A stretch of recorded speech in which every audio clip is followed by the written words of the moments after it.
ასკეზა. ჩვენ ხშირად გვესმის მეგობრებისგან ასკეზის სურვილის ასრულების ერთგვარი კონტრაქტი თითქოს და ბრჭყალებში სამყაროსთან. და ეს კონტრაქტი არის შემდეგნაირი. სამყაროს წინაშე დებ პირობას, რომ სურვილის ასრულების ნაცვლად ვარს ამბობ იმაზე, რაც ყველაზე მეტად გიყვარს. ხოლო თუ პირობას დადებ, ის აუცილებლად უნდა შეასრულო, სხვა შემთხვევაში თუ ვერ შეასრულებ, ორმაგად ნეგატიურად გიბრუნდება უკან. რას ამბობს განსხეულებული მუქი აქ? განსხეულებული მუქი აქ დებს ორ ერთმანეთისგან განსხვავებულ კონტრაქტს. პირველ კონტრაქტში ადამიანი ამბობს: ამისრულე ესა და ის სურვილი და მე გაძლევ შენ იმას, რაც ყველაზე მეტად მიყვარს. გითმობ. და ამ სურვილის სანაცვლოდ თმობ იმას, რაც ყველაზე მეტად გიყვართ.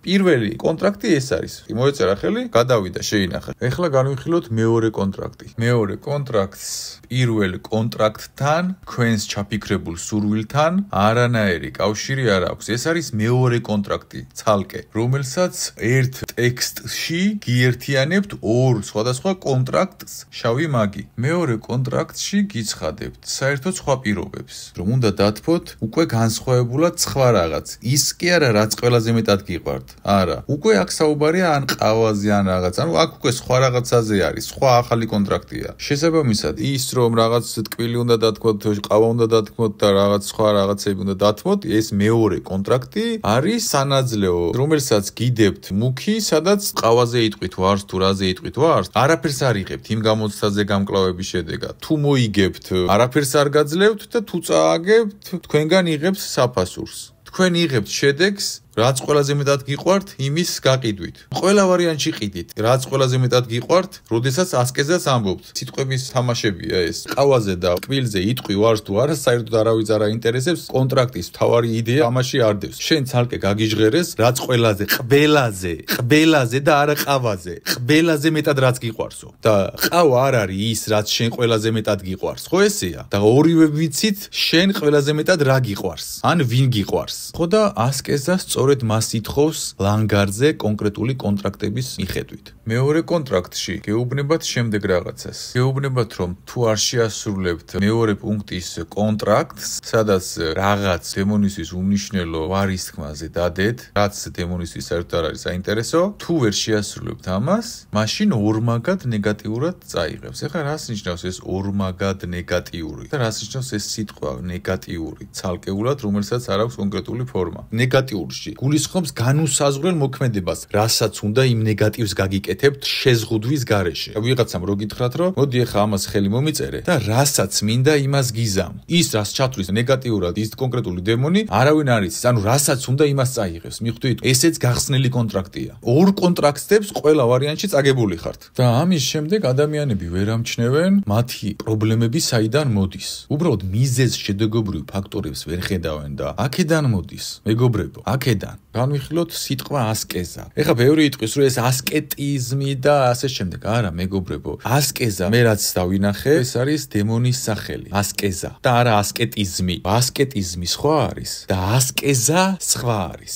ასკეზა არის დემონის სახელი. სოფლიოში, საქართველოში მილიონობით ადამიანი კვებავს ასკეზას დემონს. მაგრამ ამათი გამტარები არიან ის ეზოთერიკოსები, რომლებიც პოპულარიზაციას უკეთებენ კონკრეტულ ასკეზებს. ნახეთ, გადაკეთებულ ასკეზებზია საუბარი. მაგრამ მე რასაც წავაწყდი, ჯანმრთელი ასკეზა ჯერ ვერ ვიპოვე. რა ხდება, როდესაც ადამიანი ასკეზას კონტრაქტს დებს და შიგნით უშვებს თავის ცნობიერში. ადამიანის გონება მოცულია სრულიად ამ ასკეზით. აბა დღეს მე ასკეზას ვაკეთებ, მთელი დღის განმავლობაში თქვენს ფიქრებში ასკეზა, თქვენი არსი გახდა ასკეზა, თქვენ რო წმენაში მიიღეთ, თქვენ რო გულთან მიიტანეთ, შიგნით შეიტანეთ, თქვენში შეიყვანეთ ეს რაღაც უცხო ასკეზა. ხვდებით? მთელი ამ ხნის განმავლობაში თქვენ ეს გულში რო გიდევთ, ახლოს მიიღეთ, თქვენია, თქვენ უშვებთ ასკეზის ენერგიას თქვენში და ის აძლიერებს თქვენზე წვდომებს, რომელიც წვდომებით შემდეგ მოქმედებს თქვენ ხასიათზე, განწყობებზე, ფიქრებზე. მე გიკვირთ ეს ფიქრები საიდან მოვიდაო? საიდან მოვიდა და დემონის სახელს იმეორებ გულში და მიიღე და ჩემია და უსმენ და კონტრაქტი დადე და მე კითხულობ საიდან მოვიდაო? აქედან მოვიდა. საიდან უნდა მოსულიყო? შენ თვითონ გააკეთე ეს. და ეს არის დამანგრეველი. ამის ეფექტი რა თქმა უნდა იმ წამსვე არ ჩანს, რადგან იმ წამსვე რო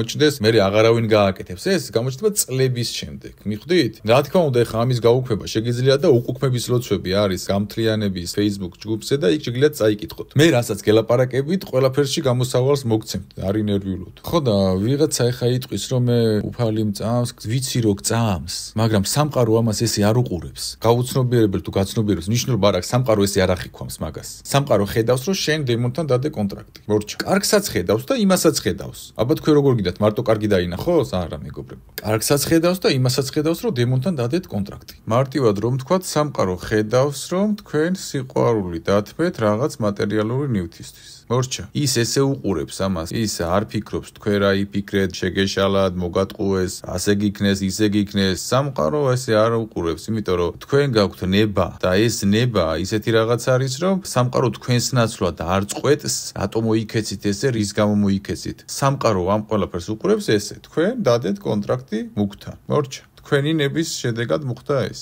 მე გამოვა ადამიანი და იტყვის, რომ აუ ამ ცხოვრებას რა უთხარი, სამყარო უსამართლოა. სამყარო კი არა უსამართლო, შეცდი ადამიანო და შეიმეცნე და აღარ დაუშვა ესეთი შეცდომა. ზოგადად ენერგეტიკულ ველში, რომელიმე შავი მაგი თუ ქმნის რაიმე შავი მაგიის პროექტს, ასკეზის მსგავს პროექტირებას თუ აკეთებს, თუ ვინმე ამაში მიიღებს მონაწილეობას გაცნობიერებულად თუ გაუცნობიერებლად, ყველა ენერგია მიდის ამ მუქი პროექტის დამპროექტებელთან. უпростоრედ წილი მიდის, ხოლო მთავარი წილი მიდის ასკეზასთან. ასევე არის პოზიტიურ პროექტირებაში. თუ თქვენ რაღაც კარგ საქმეს გააკეთებთ, ის რაც გამოიწვევს ჯაჭვურ რეაქციას შედეგს, ის პოზიტიური ენერგიის ნაწილი ექვივალენტი გეძლევა თქვენ. სამყარო გირიცხავთ ამ შედეგის ენერგიას, რომელიც თქვენმა მოქმედებამ გამოიწვია. ვინც ასკეზა დააპროექტა, ის არის მუქი. ისეთი მუქია, რომ შუქსას არ ირეკლავს, შთანთქავს მას. თქვენ აღარ გჭირდებათ კითხავთან მისვლა ან განსხეულებული მუქი რომ მოვიდეს თქვენთან. თქვენ თვითონ მიდიხართ ამ რიტუალებით მუქებთან. ამიტომ არ გჭირდება თქვენ არსად მისვლა